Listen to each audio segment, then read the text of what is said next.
Hello mga kaitsi, magandang buhay. Ayan, Happy New Year po at meron po tayong boses kaya magmaritisan na naman po tayo.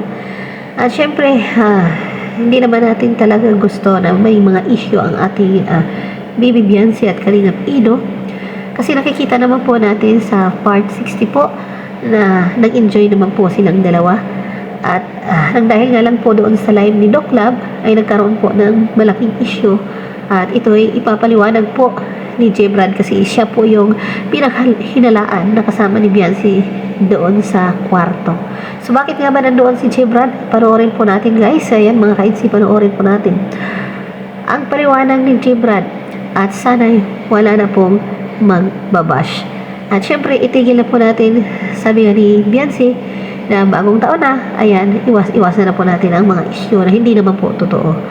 So panoorin natin para po malaman po natin. At sa mga anti-IDSI po dyan, wag po tayong mag-create ng mga pambabas. Kasi nga po, ang mga IDSI, ang solid supporter po ng IDSI, ay hindi po sila basta-basta maniwala. At nakikita po namin kung gaano katatag ang IDSI. So panoorin natin. May pagkakataon daw bro na nakita doon si Ido sa room ng sponsor na wala si Biancy. Hindi naman po, baka hindi naman yung mangyayari sa opinion ko. Yun ang pinaglalaban ng mga viewers ng IDSI na bakit naabutan ni Dr. Lab doon sa loob ng sponsor. In live. Si Ido. In live. Oo. Lahat kami nandun po. Kung ano mapapanood ko. So, mas ay kaliwanag mo bro para ano. Hindi ko lang. Oo. Mapaliwanag kasi nandun kami lahat. Si Jancy, ako, Black Jack, Romen, Kuya Edu, yung sponsor. Si Dr. Lam nagparking sa second basement nung sasakyan. Tapos, lahat kami nandun kasi nga, hindi pa kami nag-uusap-usap pa eh. Si Kuya Edu, sila Biancy, nagkukulitan pa sa loob bago dumating si Dr. Lam. Nagkukwentuhan pa sa mga ginawa namin. Bago kami pumunta sa kanya-kanya room. Nung pumasok si Dr. Lam nakalan, tinanong ni Dr. Lam kung saan ang room, may pa. Sabi sa amin niya, meron daw sa response. Yung switch is dalawang room. Yung pag dalawang room, sabi ni Dr. Lam, doon daw siya mag-live, matutulog na diretso. Kaya, sinamanan ng sponsor. Tapos sabi ni Kuya Edu, sama na si Romel, saka si Black Jack. Dala yung gamit ni Dr. Lam. Kaya kung dala ko yung gamit ni Kuya Eds, ni Biancy, lahat yung kasi babae si Biancy. Kailangan talaga ni Biancy na madaming gamit sa babae. Kaya yung lahat ng kailangan niya. Mabigat yun. Ako nagdala dito. Pati ko yung kay Kuya Eds. Yung time na yun, nandun.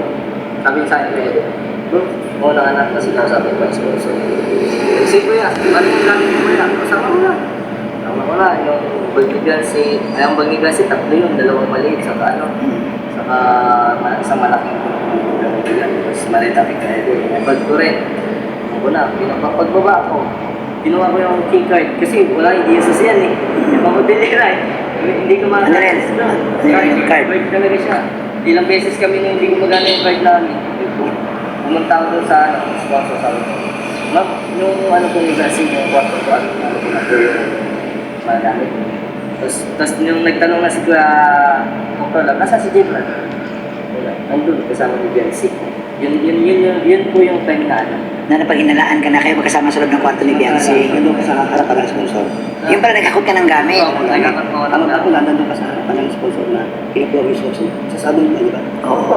So ano naman pala? Ako nagkuha ng backbook. So, isa ko na kayong dalawa, nasa loob ng kwarto. So, wala ko pong sinabi yung sponsor na doon ako magtulog eh. Kasi narinig ko din yan, kayong dalawa lang sa Oo, yun daw. Ngayon ang ano eh, bakit kayong dalawa doon? At yun din ang sa live ni Kuya Bal, bakit ang kasama ni Biancy, si Jebrad? Anong sasagot mo dyan? Sa akin po, kasi nandun kami sa room kasi ginalang ko yung gamit. Yun yung Time. sabi sa akin ni Kuya Edo na samahan ko naman si Biancy doon. Kakadala ko yung gamit. Kasi sabi, alam ko naman na bawal talaga yun. Kahit si Kuya Edo nga, kahit mag-alab ko, bawal ako mag-Samsung.